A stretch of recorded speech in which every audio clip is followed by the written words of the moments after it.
Greetings, citizens of the internet. This is Tomorrow Daily, the best geek talk show in the known universe. I'm Jeff Kanata, and you are watching one of our shorter episodes. Every Thursday, we have a longer episode where we deep dive into the stories of the week, and maybe a friend of the show will stop by. But until then, right now, let's jump into the headlines. We love talking about inventions that will change people's lives on Tomorrow Daily, but sometimes we just have to talk about things that make no sense. This is one of those times. This is the Prankophone. Russian artist Dmitry Morozov is the mind behind this little contraption, which is a hybrid phone/synth device meant to confuse call recipients. He hacked together a phone, a logic module, and a synthesizer to create this odd little bit of tech.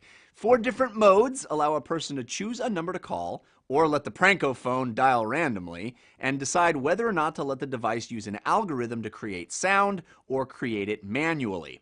When a person on the other end of the call picks up, the Prankophone plays a synthesizer song based on the tones of the phone number it dialed.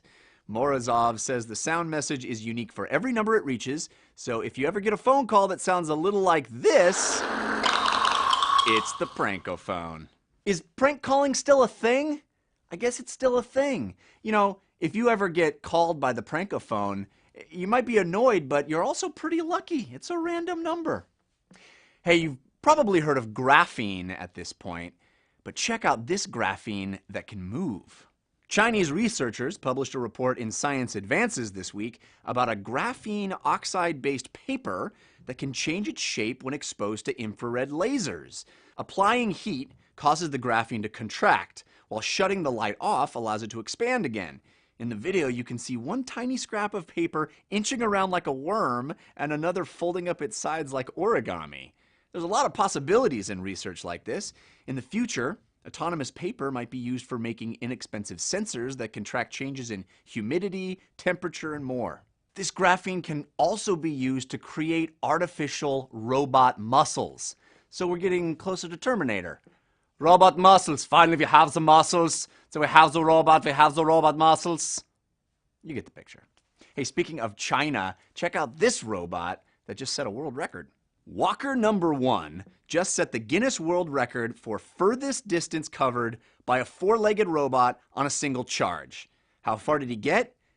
83 miles! 83.28 miles to be exact, or 134.03 kilometers. The little robot walked around an indoor track over 1,400 times, and his feat took 54 hours and 34 minutes to complete. The previous robot record holder only walked 40.5 miles in 2011, so this is over double that.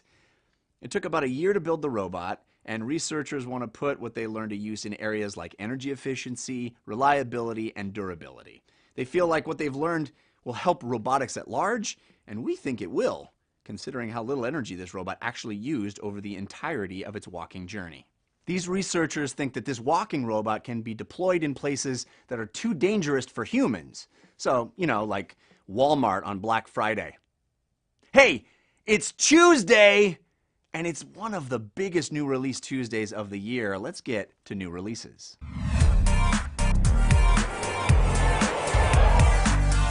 If you are a video gamer this week, there's almost too much to play, all coming out on one day. Everybody knows Fallout 4 is here. Oh my gosh, I've been playing it. I got an early release copy. I've already put 40 hours into it, and that's just a drop in the bucket for this game. It's going to be hundreds of hours of content in this post-apocalyptic world. It's out on Xbox One, PlayStation 4, and PC. But if that's not enough game for you, how about Rise of the Tomb Raider, the sequel to one of my favorite reboots ever, which was the Tomb Raider reboot that came out just a couple of years ago. This one is a timed exclusive on Xbox One and follows Lara Croft's journey into the wilderness and becoming more of that Tomb Raider character that we know and love.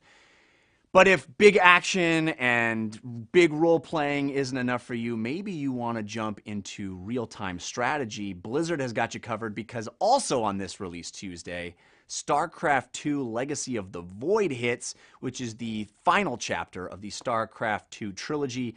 This one focusing on the Protoss race. This is exclusive to PCs. There's just too much to play this Tuesday, guys. Too much to play. All right, let's get to your pictures. Today's photographer of the day is Adam, who sends us a photo he took on his iPhone 5S. Adam writes, "Hey guys, I'm gonna miss your daily long episodes. It was a great show to watch while ironing for work, but I'll enjoy all the Tomorrow Daily I can get. Anyhow, we had a visitor from one of the local critters. I live in Australia, and this guy is a python. Whew, they are harmless," he says, even if he does scare the wife. He doesn't want to move. I spent ages shaking the tree. Oh well, he'll move tonight. I use my iPhone 5S with no filters, and you may use it on the show if it's worthy. Adam, you are a braver man than I, sir. It is a known fact that everything in Australia is trying to kill you. And just living there is taking your life in your own hands. So many creatures, atmosphere, everything wants to kill you in Australia. But thanks for sending your picture in of that terrifying python.